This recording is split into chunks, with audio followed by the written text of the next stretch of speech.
ರಾಮ ರಾಮ ಗುಣ ಸೇಮ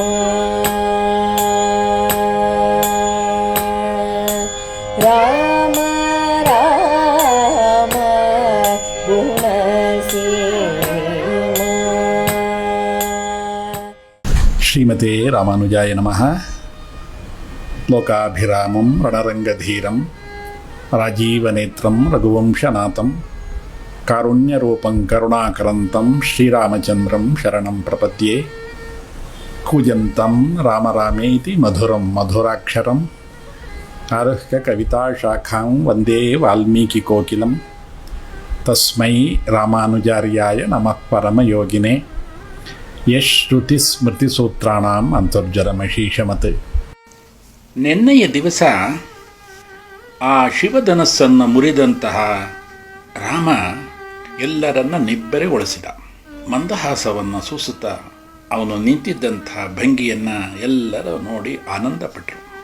ಜನಕನಿಗೆ ತುಂಬ ಸಂತೋಷ ಆಯಿತು. ಅವನ ಸಂತೋಷಕ್ಕೆ ಮಿತಿಯೇ ಇಲ್ಲ. ಸೀತೆಯನ್ನು ಕೊಟ್ಟು ರಾಮನೊಡನೆ ವಿವಾಹ ಮಾಡ್ತೀನಿ ಅಂತ ಹೇಳಿದ. ರಾಮನಿಗಿದನ್ನು ಹೇಳಿದ. ರಾಮ ಧರ್ಮಪ್ರಭು, ಧರ್ಮವನ್ನು ಬಿಟ್ಟು ಎಂದೂ ಕದಲಿಲ್ಲ ಅವನು.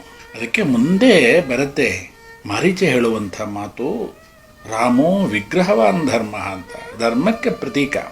ಬಾಲ್ಯದಿಂದ ರಾಮಾವತಾರದಲ್ಲಿ ಎಲ್ಲೆಲ್ಲಿ ನೋಡಿದರೂ ಪ್ರಭು ರಾಮಚಂದ್ರ ಧರ್ಮವನ್ನೇ ಆಧಾರವಾಗಿಟ್ಕೊಂಡು ನಡೆದ. ಅವನು ಹೇಳಿದ, ಇಲ್ಲ, ಇದಕ್ಕೆ ನನ್ನ ತಂದೆಯ ಒಪ್ಪಿಗೆ ಬೇಕು ಅಂತ. ಆವಾಗ ಜನಕ ಮಹಾರಾಜ ವಿಶ್ವಾಮಿತ್ರರನ್ನು ಕೇಳ್ತಾನೆ, ನಾನು ನನ್ನ ದೂತರನ್ನು ಕಳಿಸಿ ದಶರಥನಿಗೆ ಈ ಸಮಾಚಾರವನ್ನೆಲ್ಲ ಹೇಳಿ ದಶರಥ ಮಹಾರಾಜನನ್ನು ಇಲ್ಲಿಗೆ ನಾನು ಕರ್ಕೊಂಡು ಬರಬಹುದಾ ಅಂತ ಕೇಳ್ತಾನೆ. ಅದಕ್ಕೆ ವಿಶ್ವಾಮಿತ್ರರು ಒಪ್ಪಿಗೆ ಕೊಡ್ತಾರೆ. ಜನಕ ಮಹಾರಾಜ ಅತ್ಯಂತ ವೇಗವಾಗಿ ಹೋಗುವಂಥ ದೂತರನ್ನೆಲ್ಲ ಒಂದು ಪತ್ರವನ್ನು ಬರೆದು ನಡೆದಂಥ ಎಲ್ಲ ವೃತ್ತಾಂತವನ್ನು ಸವಿವರವಾಗಿ ಬರೆದು ಆ ದೂತರ ಕೈಲಿ ಕೊಟ್ಟು ಕಳಿಸ್ತಾನೆ. ಮಿಥಿಲೆಗೂ ಅಯೋಧ್ಯೆಗೂ ಸುಮಾರು 441 ಕಿಲೋಮೀಟರ್ ದೂರ ಇದೆ. ಈಗೆಲ್ಲ ಒಂದು ರಾತ್ರಿಯಲ್ಲಿ ನಾವು ಪ್ರಯಾಣ ಮಾಡ್ಬೋದು. ಆಗೆಲ್ಲ ಕುದುರೆಗಳಲ್ಲಿ ಪ್ರಯಾಣ ಮಾಡಬೇಕಾಗಿತ್ತು. ಸುಮಾರು 4 ದಿವಸದ ಪ್ರಯಾಣ ಮಿಥಿಲೆಯಿಂದ ಅಯೋಧ್ಯೆಗೆ. ಮಿಥಿ ಅನ್ನುವಂಥ ಚಕ್ರವರ್ತಿ ಇಲ್ಲಿ ಇದ್ದಿದ್ದರಿಂದ ಇದಕ್ಕೆ ಮಿಥಿಲೆ ಅಂತ ಹೆಸರು ಬಂತು. ಆ ಮಿಥಿಲೆಯಿಂದ ಹೊರಟಂತಹ ಆ ದೂತರೆಲ್ಲ ಅತ್ಯಂತ ವೇಗವಾಗಿ ಹೋಗಿ ಅಯೋಧ್ಯೆಯನ್ನು ತಲುಪ್ತಾರೆ. ಅಯೋಧ್ಯೆಗೆ ಹೋದ ತಕ್ಷಣ ಅಲ್ಲಿಯ ದ್ವಾರಪಾಲಕರಿಗೆ ಹೇಳ್ತಾರೆ, ನಾವು ಮಿಥಿಲೆಯಿಂದ ಬಂದಿದ್ದೇವೆ. ಜನಕ ಮಹಾರಾಜ ಅತ್ಯಂತ ತುರ್ತಾಗಿ ಒಂದು ಶುಭ ಸಮಾಚಾರವನ್ನು ಕಳಿಸಿದ್ದಾನೆ. ನಾವು ದಶರಥ ಮಹಾರಾಜನನ್ನು ನೋಡಬೇಕು ಅಂತ ಹೇಳ್ತಾರೆ. ಈ ಸಮಾಚಾರವನ್ನು ಕೇಳಿದಂಥ ದಶರಥನಿಗೆ ಅತ್ಯಾನಂದ ಆಗಿಬಿಡುತ್ತೆ. ತಕ್ಷಣ ಅವ್ರನ್ನ ಕರೀರಿ ಅಂತ ಆ ದೂತರನ್ನೆಲ್ಲ ರಾಜಸಭೆಗೆ ಕರೆಸ್ಕೊಳ್ತಾನೆ ದಶರಥ ಮಹಾರಾಜ. ಅಲ್ಲಿ ವಸಿಷ್ಠ, ವಾಮದೇವ ಮುಂತಾದಂತಹ ಮಹರ್ಷಿಗಳು ಮತ್ತು ತನ್ನ ಮಂತ್ರಿಗಳನ್ನೆಲ್ಲ ಸೇರಿಸಿ ಈ ಜನಕ ಮಹಾರಾಜ ಕಳಿಸಿದಂತಹ ಪತ್ರವನ್ನು ಓದ್ತಾನೆ. ಎಲ್ಲರಿಗೂ ಪರಮಾನಂದ ಆಗಿಬಿಡುತ್ತೆ. ದಶರಥನಿಗೆ ಅತ್ಯಂತ ಸಂತೋಷ, ಸಂಭ್ರಮ ಎಲ್ಲ ಒಟ್ಟಿಗೆ ಆಗಿಬಿಡುತ್ತೆ. ಆಗ ದಶರಥ ಕೇಳ್ತಾನೆ ವಸಿಷ್ಠರನ್ನು, ವಸಿಷ್ಠರೇ, ಈ ಸಂಬಂಧ ಆಗಬಹುದಾ? ನಿಮ್ಮ ಒಪ್ಪಿಗೆ ಇದ್ದರೆ ನಾವು ವಿವಾಹವನ್ನು ಮಾಡೋಣ ಅಂತ ಹೇಳ್ತಾನೆ ದಶರಥ. ಆಗ ವಸಿಷ್ಠರು ಹೇಳ್ತಾರೆ, ಜನಕ ಚಕ್ರವರ್ತಿಯದು ಚಂದ್ರವಂಶ, ನಿನ್ನದು ಸೂರ್ಯವಂಶ.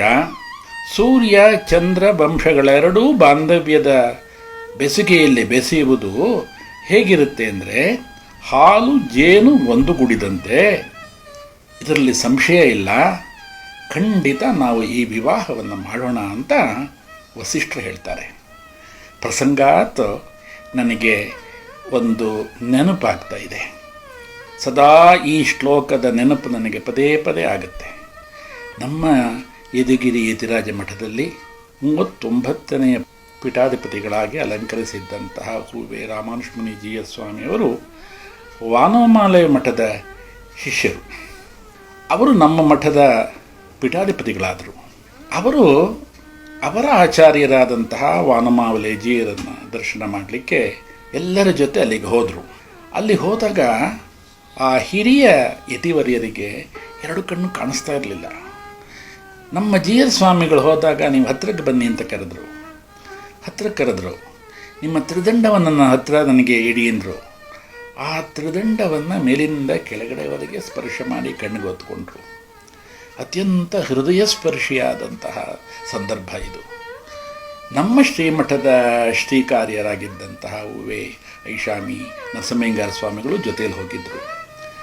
ಅವರು ಹೇಳಿದ್ರು, ನೋಡಿ, ವಾನಮಾವಲೆ ಮಠಕ್ಕೂ ಯತಿರಾಜ ಮಠಕ್ಕೂ ಮಧುರವಾದಂತಹ ಸಂಬಂಧ ಈಗಾಗಿದೆ ಎಂದರು. ಆಗ ತಕ್ಷಣ ಆ ಹಿರಿಯ ವಾನಮಾವಲೆ ಜೀರುಗಳು ಹೇಳಿದ್ರು, ದಶರಥ ಜನಕ ವಂಶಗಳ ಸಂಬಂಧ ಯಾರತ್ತಾನೇ ಇಷ್ಟ ಆಗೋದಿಲ್ಲ.